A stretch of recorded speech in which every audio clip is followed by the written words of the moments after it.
إن الحمد لله نحمده ونستعينه ونستغفره ونعوذ بالله من شرور أنفسنا ومن سيئات أعمالنا من يهده الله فلا مضل له ومن يضلل فلا هادي له أشهد أن لا إله إلا الله وحده لا شريك له وأشهد أن محمدا عبده ورسوله لا نبي ولا رسول بعده يا أيها الذين آمنوا اتقوا الله حق تقاته ولا تموتن إلا وأنتم مسلمون يا أيها الناس اتقوا ربكم الذي خلقكم من نفس واحدة وخلق منها زوجها وبث منهما رجالا كثيرا ونساء واتقوا الله الذي تساءلون به والأرحام إن الله كان عليكم رقيبا يا أيها الذين آمنوا اتقوا الله وقولوا قولا سديدا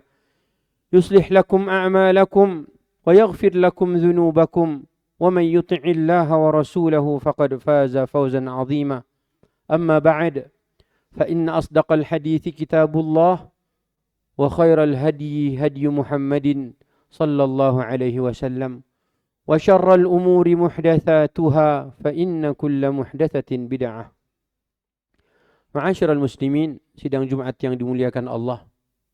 Alhamdulillah, bulan Muharram sudah kita lewati. Tahun 1447 Hijriyah. Terhitung sejak Nabi SAW diusir dari kota kelahirannya. Beliau diusir dari tempat beliau berdakwah. Beliau diusir oleh kaumnya sendiri. Di usia beliau 53 tahun, beliau harus berpindah. Dan Allah Subhanahu wa taala abadikan ceritanya di dalam Al-Qur'an. Dalam perjalanan hijrah Nabi sallallahu alaihi wasallam. Bulan Muharram di zaman Khalifah Umar ditetapkanlah oleh sang khalifah menjadi bulan pertama dalam kalender Islam. Romawi memiliki kalender, Persia memiliki kalender, dan membuat administrasi sebuah negara menjadi teratur karena adanya kalender. Umat Islam tak ketinggalan, bukan perkara baru, tapi umat Islam akhirnya bukan di zaman Nabi, bukan pula di zaman Khalifah Abu Bakar, melainkan di zaman Khalifah Umar.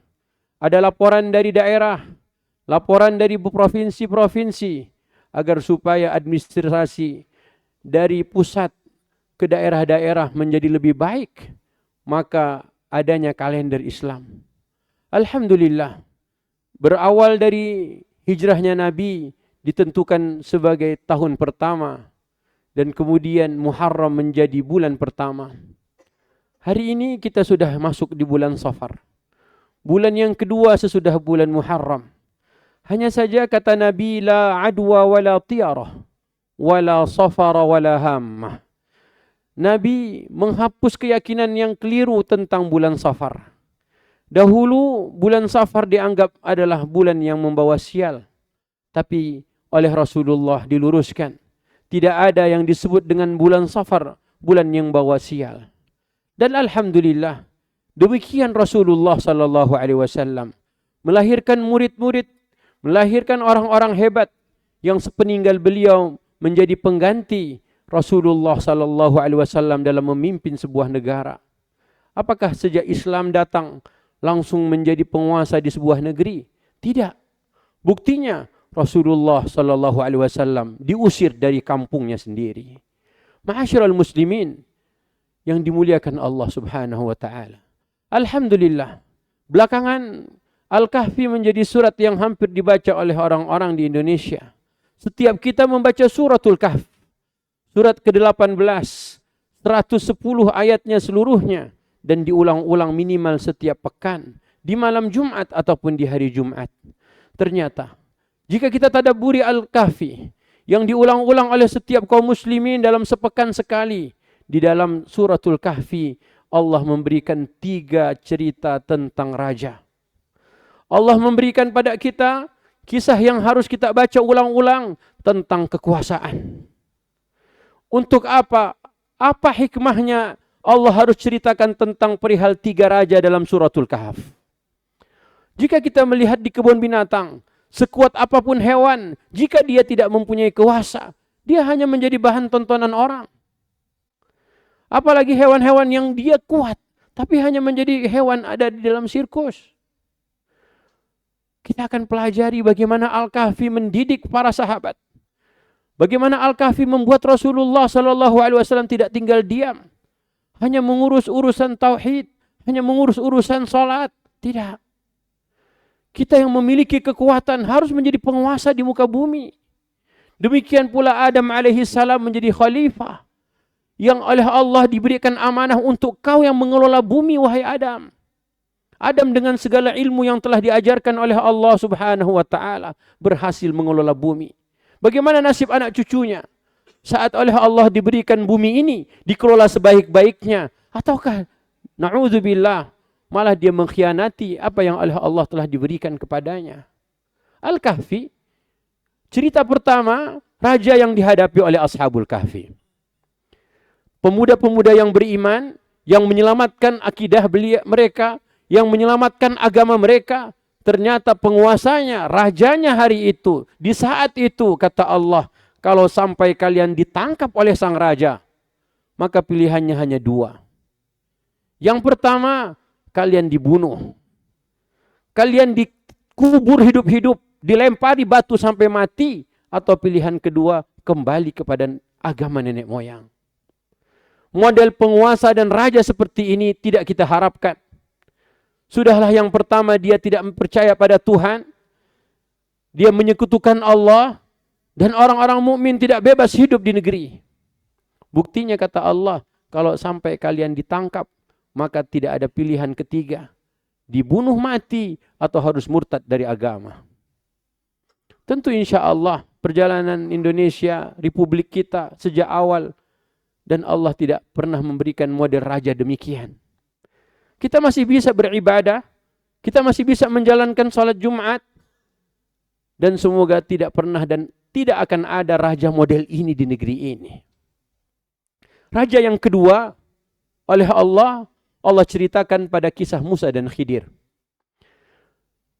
Sang murid bertemu dengan guru, syaratnya hanya satu. Anda ingin mengikutiku, Anda ingin belajar dariku, aku memberikan syarat. Jangan kau komentar, jangan kau tanyakan sesuatu sebelum nanti aku akan menerangkannya. Musa sebagai sang murid, Musa orang hebat, Nabi yang luar biasa umatnya. Tapi ternyata Allah uji beliau. Saat beliau merasa ilmunya yang sudah luar biasa, dipertemukan oleh Allah dengan seorang hamba. Hamba yang kata Allah, abdan min ibadina atainahu rahmatan. Salah seorang dari hamba kami yang telah kami berikan rahmat kepadanya. Beliaulah sosok Khidir. Yang tidak memberikan syarat yang banyak pada sang murid ataupun calon murid. Kata beliau, Anda tidak perlu berkomentar. Anda tidak perlu harus bertanya. Nanti akan aku terangkan. Berjalanlah Musa bersama dengan Khidir menaiki perahu. Di tengah perjalanan dilobangi perahu itu.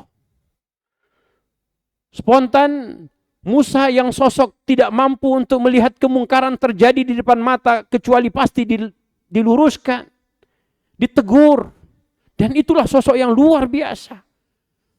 Musa adalah sosok yang tidak bisa melihat ada kemungkaran yang dilihat dengan mata kepalanya sendiri dan dia diamkan itu. Musa spontan mengatakan, Pak, Tuhan, mengapa Anda lubangi perahu ini? Anda inginkan ada penumpangnya akan tenggelam? Kemudian Nabi Khidir mengingatkan, Musa, sudahkah tadi kita sepakati syarat di awal? Anda jangan komentari dulu. Anda jangan protes dulu, nanti saya akan terangkan. Khilaf Musa, diterima alasannya. Berjalan lagi Musa bersama Khidir. Ada anak kecil sedang bermain, dibunuh oleh Khidir. Semakin tambah bingung Musa, apa-apaan demikian? Tadi di awal kita sedang naiki perahu, Anda lobangi perahu itu. Sekarang ada anak kecil sedang bermain tak berdosa, kau bunuh anak ini. Gak bisa diterima. Benar sosok Musa hari itu belum mampu untuk membaca apa yang dilakukan Khidir. Tapi bukankah kita sebagai orang-orang yang setiap Jumat membaca kisah yang sama? Apa hikmah di balik cerita semuanya ini? Yang ketiga, raja yang diidam-idamkan. Sosok Zulkarnain yang berkuasa dari timur sampai ke barat. Tapi cerita raja yang hebat ini tidak lebih dari 17 baris di mushaf Al-Quran kita Allah ceritakan.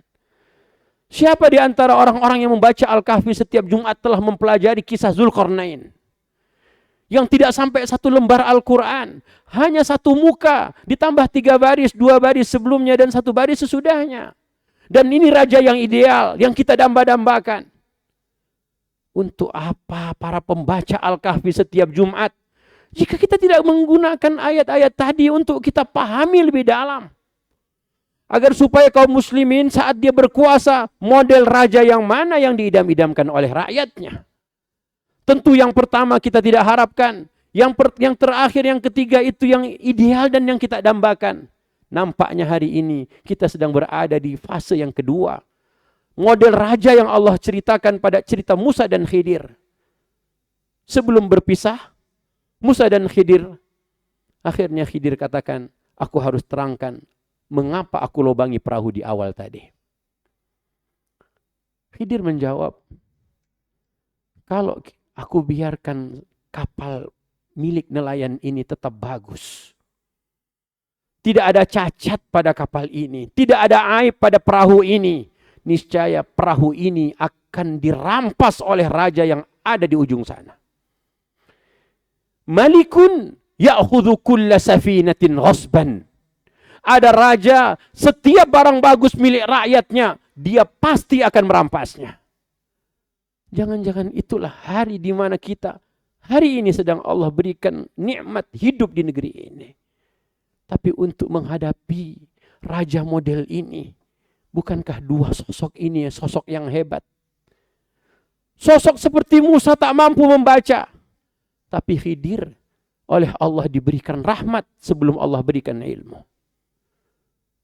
Ketika kita membaca cerita barusan, ternyata membuat aib perahu itu tidaklah salah.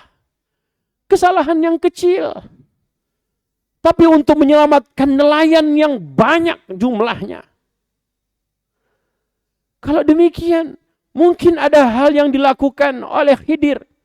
Di mata kita tidak benar. Di mata Musa kok ada yang aneh. Tapi ternyata ada maslahat yang lebih besar di ujung sana. Jika sejak awal dikomentari, mungkin perjalanan Musa dan Khidir semakin panjang. Tapi ketika yang kedua ada anak kecil yang dibunuh. Semakin bingung Musa. Tapi alasannya di ujung disampaikan oleh Khidir. Andai anak ini tidak dibunuh saat ini juga sebelum dia baligh, dia menjadi penyebab orang tuanya semuanya dimasukkan oleh Allah ke dalam api neraka. Memang harus ada yang dikorbankan. Memang harus ada yang dibunuh saat kecil.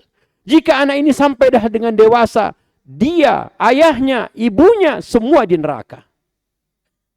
Tapi berkat anak ini dibunuh di masa kecilnya, maka anak yang mati sebelum baligh, dia akan menempati surga.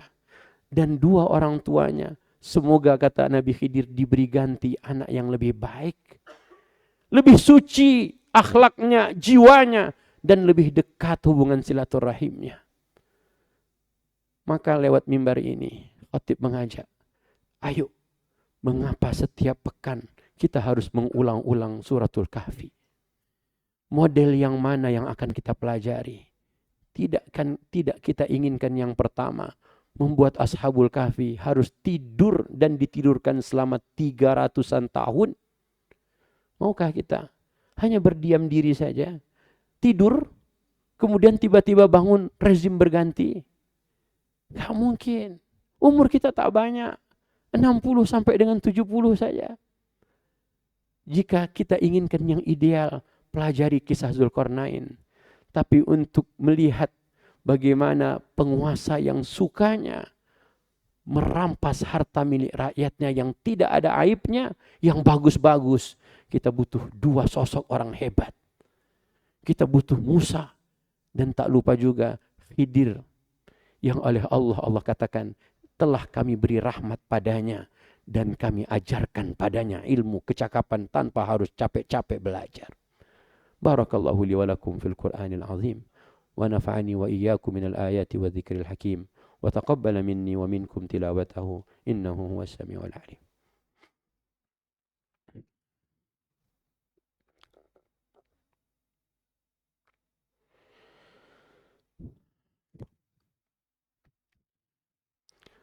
Alhamdulillahi wa kafa, wassalatu wassalamu ala nabiyyina al-mustafa wa ala alihi wa ashabihi wa man tabi'ahu wa wafa, amma ba'd. A'udzu billahi minasyaitonir rajim. Bismillahirrahmanirrahim. Wal 'ashr innal insana lafi khusr illa alladhina amanu wa 'amilus shalihat wa tawasaw bil haqq wa tawasaw bis sabr. Ma'asyiral muslimin, surat yang barusan mengajarkan pada kita agar waktu yang Allah berikan pada kita benar-benar kita manfaatkan, agar supaya kita tidak merugi kelak di akhirat. Bulan Muharram, bulan pertama, bulan Safar, bulan kedua, dan semua ketentuan itu administrasi negara menjadi lebih baik tentunya pada zaman Khalifah Umar. Tak lama sesudah Abu Bakar wafat, Rasulullah diganti oleh Abu Bakar yang tidak sampai 3 tahun memerintah di tahun ke-16 Hijriah. Jika Nabi pada tahun ke-10 atau tahun ke-11 Hijriah wafat, maka Abu Bakar wafat pada tahun 2 tahun sesudahnya. Atau 3 tahun sesudahnya. Dilanjutkan oleh Umar.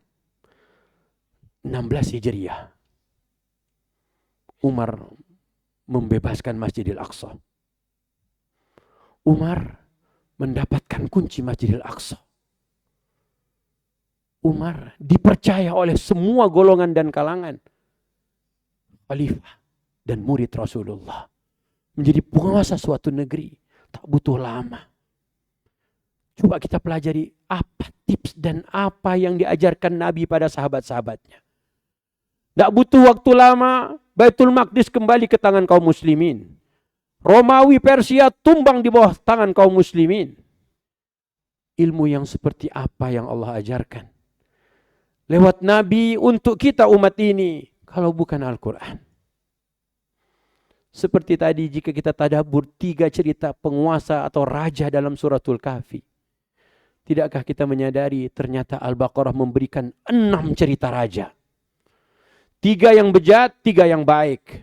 Namrud, Fir'aun, Jalut, Talut, Sulaiman dan Daud. Siapa yang akan mendalami kisah-kisah ini? Kalau bukan kita. Ternyata benar Rasulullah mendidik sahabat-sahabat sesudah Nabi pulang dari Mi'raj agar tidak ada yang tidur di malam hari sebelum membaca suratul Isra, surah Bani Israel. Dan benar kurikulum itu dijadikan kurikulum oleh para sahabat pada tahun ke-10 Hijriyah sebelum Nabi berhijrah. Tak lama, tak sampai 20 tahun Baitul Maqdis kembali. Coba perhatikan ada isi apa aja dalam surat Bani Israel itu. Yang diceritakan oleh Ibunda Aisyah, Nabi tidak tidur sebelum menghatamkan membaca surat Bani Israel setiap malamnya. Ternyata di dalamnya pentingnya sholat 5 waktu. Pentingnya sholat tahajud. Pentingnya berbuat baik pada kedua orang tua. Pentingnya meninggalkan perkara-perkara yang keji dan mungkar. Pentingnya untuk jangan ada yang selingkuh, berzina, ada pacaran. Pentingnya untuk bagaimana dalam muamalat. Semuanya ada dalam suratul Isra. Dan benar, sahabat mengamalkan itu. Dan apa yang Allah berikan? Baitul Maqdis, kiblat pertama, kembali ke tangan kaum muslimin. Kita sudah 80 tahun merdeka negeri ini. Kira-kira jika kita tadabburi Al-Quran, tidakkah mampu Indonesia menyelesaikan permasalahan yang sedang terjadi di dunia hari ini? Masakan mengembalikan warga Gaza pulang ke negeri mereka, negeri yang hanya dihuni oleh 2 juta penduduknya, 60 ribu, 61 ribu sudah mati dibom, 140.000 lebih luka-luka. Tidakkah kita negara yang sangat besar mampu memberikan solusi? Padahal kita setiap Jumat membaca suratul Kahfi.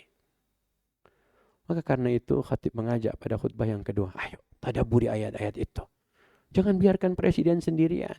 Jangan biarkan anggota-anggota itu sendirian. Mereka hanya di gedung itu. Ayo kita bantu. Dan insya Allah, semoga Allah berikan rezeki buat kita. Bisa sholat di Baitul Maqdis, Masjidil Aqsa dalam keadaan sudah merdeka. Dan kemerdekaan itu hak kita semuanya. Hak setiap umat manusia. Maka semoga nasihat yang singkat ini bermanfaat. Dan Rasulullah telah membuktikan. Tak butuh waktu lama, 23 tahun menyelesaikan apa yang telah Allah berikan. 114 surat, 30 juz, 6.236 ayat. Tak butuh 80 tahun, 23 tahun semuanya beres. Inna Allaha malaikatahu yusalluna ala nabi. Ya ayyuhalladzina amanu sallu alaihi wa sallimu taslima. Allahumma salli ala Muhammad wa ala ali Muhammad. Kama sallaita ala Ibrahim wa ala ahli Ibrahim innaka Hamidum Majid. Allahumma barik ala Muhammad wa ala ali Muhammad kama barakta ala Ibrahim wa ala ali Ibrahim fil alamin innaka Hamidum Majid. Allahumma ighfir lil muslimina wal muslimat. Ya Allah, ampunkanlah dosa kami ya Allah. Ampunkanlah dosa seluruh kaum muslimin muslimat ya Allah, mukminin dan mukminatnya yang masih hidup ataupun yang telah meninggal dunia ya Allah. Ya Allah, bertahun-tahun kami membaca Al-Quran. Kami belum mampu untuk mentadabburinya. Kami belum mampu untuk mengambil hikmah ya Allah. Mulai hari Jumat ini ya Allah. Di ulang tahun negeri ini yang ke-80-nya. Agar kami menjadi hamba-hambamu ya Allah. Yang dekat padamu, yang taat, yang mentaati seluruh perintahmu ya Allah. Jadikan kami hamba-hamba yang hidupnya dipandu oleh Al-Quran ya Allah. Hidupnya diterangi dengan cahaya Al-Quran. Terangi hati kami dengan cahaya Al-Quran. Terangi rumah-rumah kami dengan cahaya Al-Quran ya Allah. Ya Allah, jika anak-anak kami bisa menghafalkan Quran, kami bangga dan kami sangat senang ya Allah. Tapi jangan engkau jadikan kami orang-orang yang tidak ingin memahami Quran. Jadikan kami irhamna bil Quran ya Allah. Ya Allah, jadikan negeri kami ini baldatun thayyibatun wa rabbun ghafur. Pemimpin penguasanya menjalankan syariat-Mu ya Allah. Ya Allah, agar kami tak terlalu memanjang-panjangkan hari kami. Kecuali dengan kami membaca Al-Quran dan mentadabburinya. Kami ingin belajar bagaimana Rasulullah dalam 23 tahun. Beliau mampu mendirikan sebuah negara. Menjadikan umat dan rakyatnya orang-orang yang taat pada Tuhannya. Ya Allah, demikian pula kami, jadikan kami para suami, para ayah yang sukses menjadi orang-orang yang bisa membuat keluarganya rajin sholat ya Allah. Tak lupa untuk keluarkan zakat ya Allah. Yang memperbaiki hablum minallah, hablum minan nas ya Allah. Ya Allah, tak lupa buat saudara kami yang di Gaza. Berikan kemenangan, kesabaran, berikan kesembuhan. Ya Allah, menangkanlah mereka di atas musuh-musuhmu dan musuh-musuh kami Zionis itu ya Allah. Ya Allah, buat kami hari ini mungkin belum maksimal kami menjalankan perintahmu. Tapi jadikan kami orang-orang yang tetap terus menjadikan Rasul sallallahu alaihi wasallam teladan terbaik kami ya Allah. Ya Allah, Rabbana hab lana min azwajina wa dhurriyyatina qurrata a'yun waj'alna lil muttaqina imama. Anak-anak, pasangan-pasangan kami semuanya ya Allah, jadikanlah kami saat melihat mereka sejuk mata kami memandang mereka. Sejuk mata kami melihat istri-istri kami menutup auratnya, menjadi hamba-hamba yang taat padamu. Sejuk mata kami melihat anak-anak kami ya Allah, saat memandang mereka memurajaah ayat-ayat-Mu. Jadikan mereka semuanya qurrata a'yun. Jadikan kami ya Allah lil muttaqina imama, panutan bagi orang-orang yang takwa. Rabbana zalamna anfusana wa illam taghfir lana wa tarhamna lanakunanna minal khasirin. Kami telah banyak berbuat zalim. Ampuni kami, rahmati kami, agar kami tidak termasuk hamba-hamba-Mu yang merugi ya Allah. Ibadallah. Innallaha ya'muru bil adli wal ihsan wa ita'i dzil qurba wa yanha 'anil fahsya'i wal munkari wal baghi. Ya'idzukum la'allakum tadhakkarun. Ini bukan kata khatib. Ini ayat dari surat An-Nahl ayat ke-90. Sejak zaman Khalifah Umar bin Abdul Aziz, beliau menghimbau agar seluruh khatib Jumat membaca ayat ini. Apa artinya? Sesungguhnya Allah memerintahkan, innallaha ya'muru bil adli wal ihsan wa ita'i dzil qurba. Sesungguhnya Allah perintahkan untuk berbuat adil pada siapapun dan untuk berbuat baik pada siapapun dan untuk memberi bantuan pada kerabat terdekat. Ini yang setiap khatib membacanya pada khutbah kedua. Wa yanha 'anil fahsya'i wal munkari wal baghi. Dan Allah melarang untuk berbuat perbuatan keji. Tidak boleh ada yang berzina, tidak boleh ada yang melakukan perselingkuhan, pacaran sebelum menikah. Tidak. Fahsya wal munkar. Jangan ada yang mencuri, jangan ada yang korupsi, jangan ada yang berjudi. Kurang apa lagi coba? Allah larang perbuatan keji dan mungkar. Wal baghi, dan Allah larang permusuhan. Ya'idzukum la'allakum tadhakkarun. Dia ingatkan kita semuanya agar ambil ini jadi pelajaran. Ini bukan kata khatib, ini kata Allah. Ya'idzukum la'allakum tadhakkarun. Wadhkurullahal 'azima yadhkurkum washkuruhu 'ala ni'amihi yazidkum. Wala dzikrullahi akbar. Aqimis salat. Allahu akbar, Allah.